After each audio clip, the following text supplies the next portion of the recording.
Greetings. I am Reverend Tiffany White Sage Woman. I decided to discuss with you today the differences of being and doing.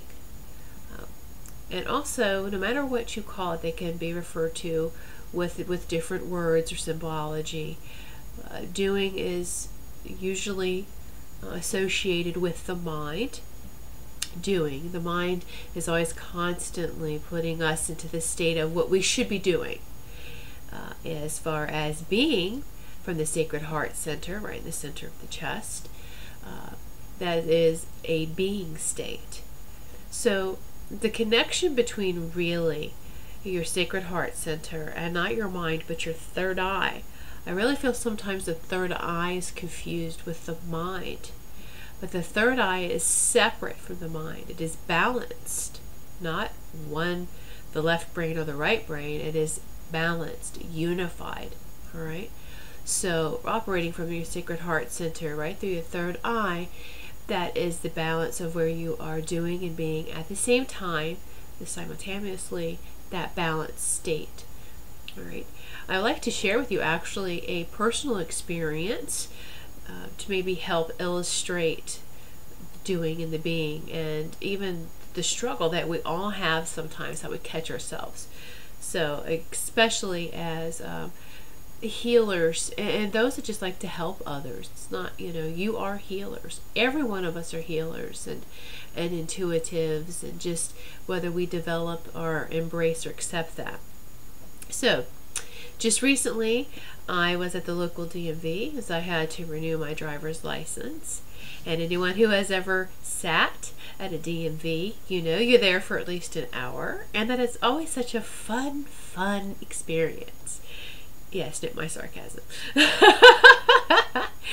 Anyway, it can be if you choose for it to be. And so I was just like, okay, because you can feel the energies of people coming in. You feel the energies of those that just do not want to wait at this line, and those that are just like, oh, so upset. And so you're trying to balance all these energies too, and just like, all right.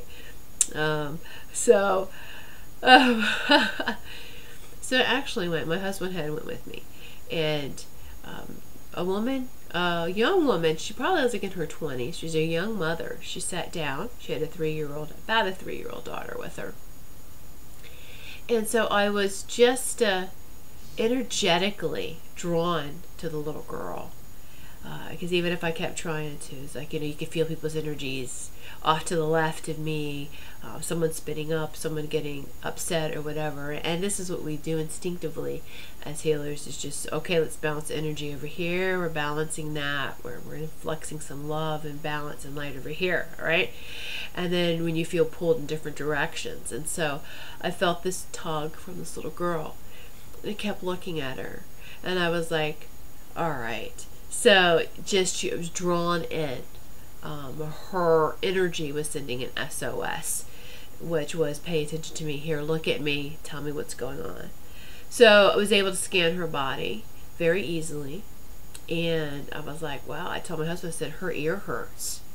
Her ear hurts because she was whining, and her mother kept telling her to stop whining. And I said, there's a reason why she's whining. I was like, yes, DMV makes us all whine.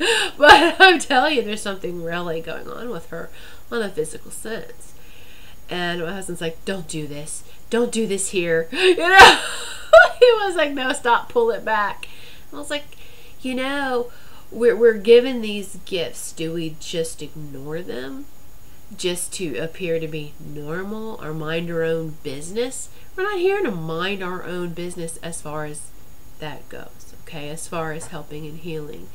And so we also too, I was just like, I actually wanted to just go over and introduce myself to the mother, explain that I'm a Reiki master, teacher, multimodality healer, pretty much.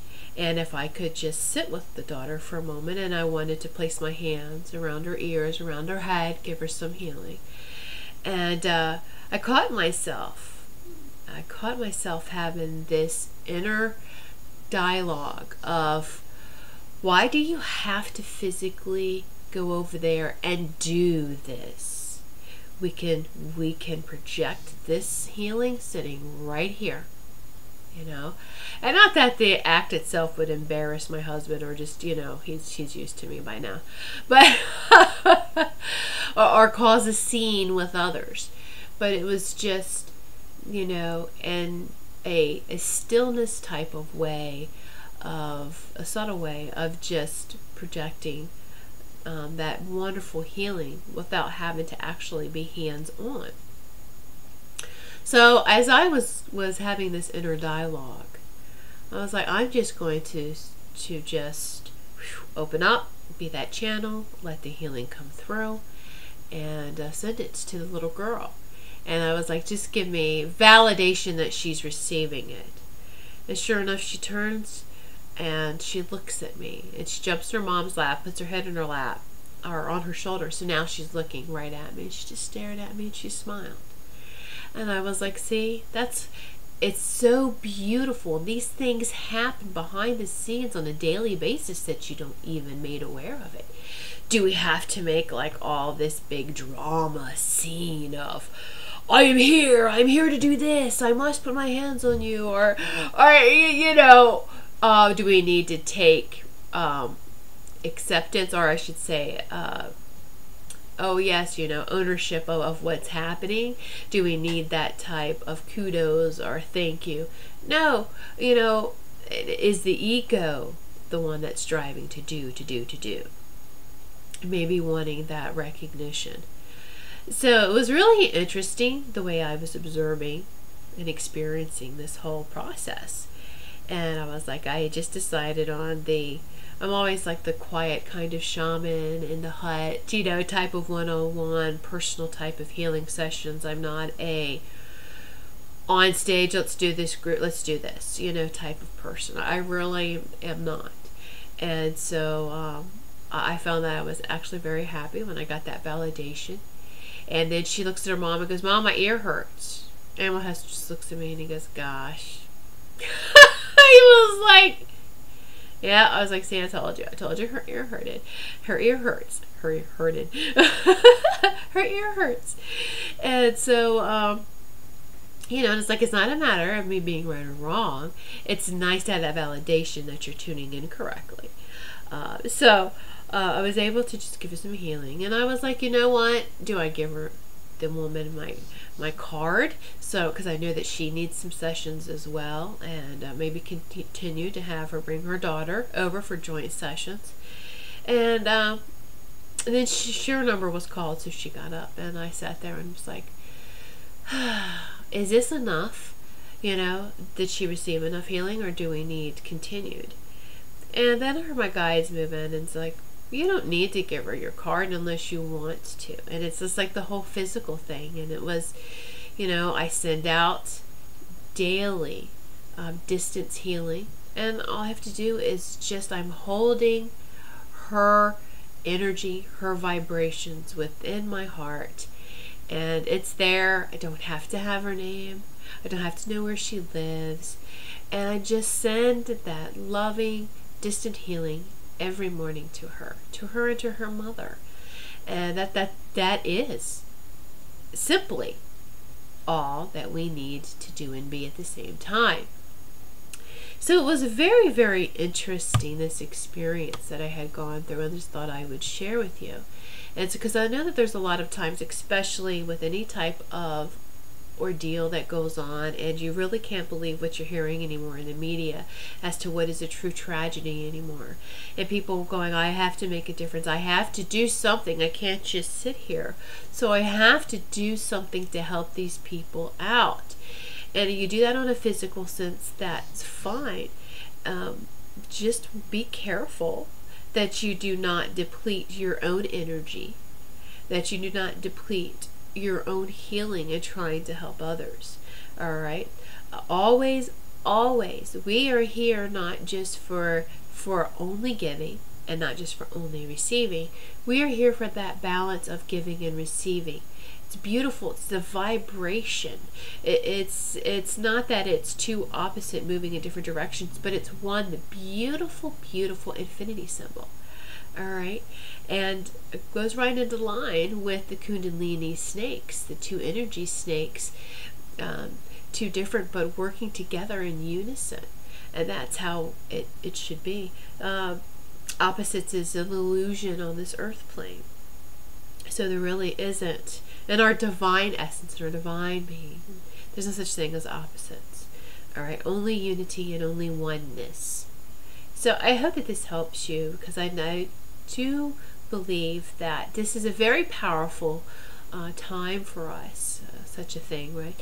A moment for us all. 2013 is very, very powerful.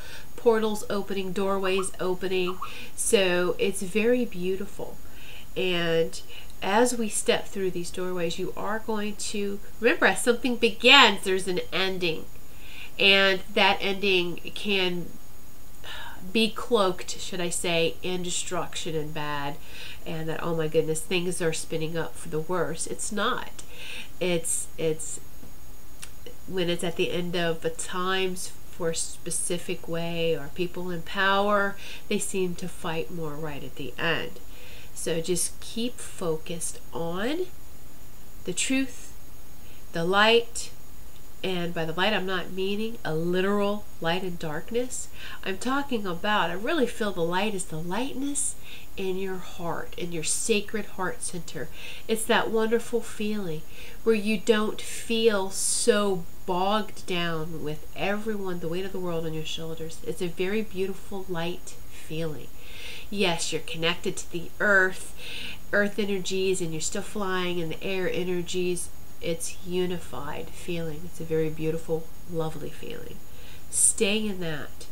All right, many of us are being pulled and being drawn to this type of new energies and vibrations, so embrace it. And remember to stay balanced. Try being more and more. And also too, this is very important for like mothers and fathers, for the feminine side, who this is how we have always done this, right? Now, you may think the women have been quiet in the background, and sure, we have been for many. The feminine has been quiet for a very long time, but we're also holding and balancing the energies. And when I say the divine feminine, I'm talking about, it doesn't matter what sex you are. It's rising up and honoring the divine feminine in each and every person, making balance between the masculine and the feminine. Okay, so as we are coming to a more balanced state of being, you will see that you are doing and being at the same time. And I mean, it's like parents who have loved ones, family members who's not in the same state, and the family members has a situation or a crisis. Sometimes it does require for you to physically go there, but other times you may feel helpless. Don't feel helpless. Just sit in that quiet meditation, and the quiet means that you are listening internally now. All right, and project, put out that beautiful love and that trust that the experiences that our loved ones are going through is helping shape and mold them just as experiences that we had to go through, and that they do have all the tools and the morals that you have supplied them with to be able to move forward successfully. All right, so, and you can apply this type of healing to everybody. Send that out to everyone in all directions. So I leave this with you with much love, peace, and gratitude. Enjoy the rest of your day, the rest of your week. Many blessings. Namaste.